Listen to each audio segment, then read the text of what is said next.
మరి ఈరోజు మేమందరం వచ్చి మరి మీ మీద కరిపత్రికలు ఇచ్చి ఉన్నాము.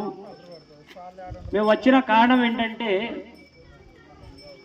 మరి మనుషులకు మరణించక ముందే, మనిషి భూమి మీద నుంచి వెళ్ళిపోకముందే కొన్ని విషయాలు మనిషి తెలుసుకోవాలి.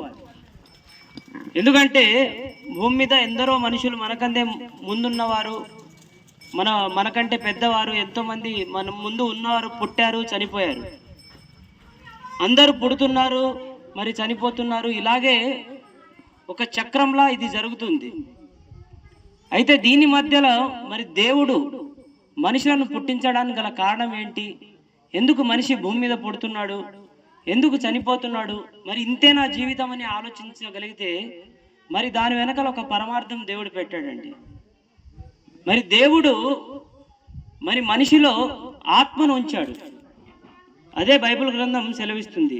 ఆత్మయే జీవింపజేయుచున్నదని మరి దేవుని వాక్యం సెలవిస్తుంది. మరి ఆత్మకు మరణం లేదు. మనిషి యొక్క శరీరానికే మరణము, ఆత్మకు మరణం లేదు. మరి మనిషి చనిపోయిన తర్వాత ఈ ఆత్మ ఎక్కడికి వెళ్ళిపోతుందంటే మరి భూమి మీద మనిషి పుట్టిన నుండి చనిపోయేంత వరకు చేసిన ప్రతి పనికి మరి దానిని బట్టి ఆత్మకు తీర్పు అనేది దేవుడు నిర్ణయించాడు. మరి ఎలాగంటే ఈరోజు భూమి మీద ఎన్నో చట్టాలు ఉన్నాయి. మరి ఆ చట్టాల ద్వారా మనిషి చేస్తున్న తప్పుకు ఈరోజు చట్టం శిక్ష విధిస్తుంది. అలాగే దేవుడిచ్చిన ఈ జీవితానికి మనిషి పుట్టినప్పటి నుండి చనిపోయేంత వరకు అతను చేసిన క్రియలను బట్టి వారికి తీర్పు అనేది దేవుడు విధిస్తా అంటున్నాడు. మరి అదే మన పెద్దలు అవే మాటలు ఎన్నోసార్లు మన ముందు చెప్పి ఉన్నారు, మనం విన్నాం. మనిషి చేసిన పనుల బట్టి నరకము, అలాగే స్వర్గం ఉంటుందని వారు ఎన్నోసార్లు చెప్పిన మాటలు మనం విని ఉన్నాం. అది నిజం. అందుకే మరి మనిషి ఎంత గొప్పవాడైనా, ఎంత గొప్పవానిగా ఎదిగినా ఎన్నో మనిషి భూమి మీద కనిపెట్టాడు. మరి చిన్న స్కూటర్ నుండి పెద్ద విమానం వరకు, మరి రాకెట్ల వరకు కనిపెట్టి భూమి మీద ఒక 6 అడుగులున్న మనిషి ఎంతో గొప్పదైన విశ్వాన్ని కూడా ఈరోజు మరి రాకెట్ల ద్వారా ఎగురుతున్నాడంటే మనిషి యొక్క ఆలోచన ఎంతో గొప్పది. కానీ మనిషి ఎన్ని సాధించినా మనిషి మరణాన్ని అనేది సాధించలేకపోయాడు. అందుకే ఎంతటి జ్ఞానవంతుడైనా, ఎంతటి మరి ఆస్తివంతుడైనా, డబ్బు ఉన్నవాడైనా మరణానికి ప్రతి ఒక్కరు భయపడతారు. మరణం అనేది మనిషి దాన్ని గెలవలేకపోయాడు. ఎందుకంటే మనిషి ఎన్నో ప్రయత్నాలు చేసినా అవి ఇప్పటికీ శాస్త్రవేత్తల ద్వారా ఎన్నో ప్రయత్నాలు చేస్తున్నా అవి విఫలమవుతున్నాయి.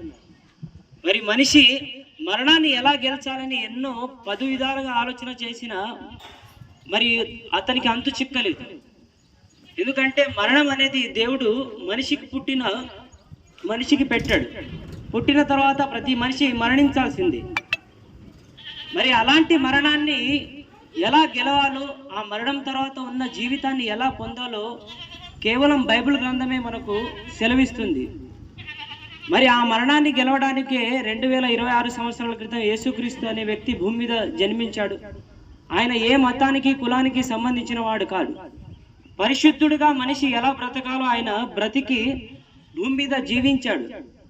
మరి ఆ పరిశుద్ధి రక్తం ద్వారా మరి పరలోక రాజ్యం అనేది లభిస్తుందని మరి దేవుని వాక్యం సెలవిస్తుంది.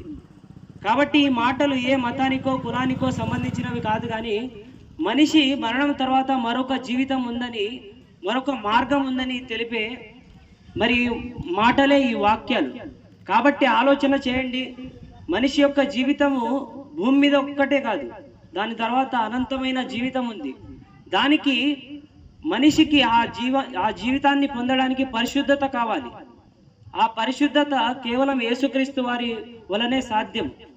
మనం చేసిన ప్రతి పాపానికి ప్రాయశ్చిత్తం మరి ఆయన రక్తం వల్లే అవుతుంది. కాబట్టి ఎలా పరిశుద్ధంగా జీవించాలో అనే మరి మార్గాన్ని బైబిల్ చూపిస్తుంది. కాబట్టి ఆలోచన చేయండి. మరణించక ముందే మనిషికి మార్పు ముఖ్యము. ఆ మార్పు ద్వారా అనంతరమైన జీవితంలో మనిషి ప్రవేశింపగలడు.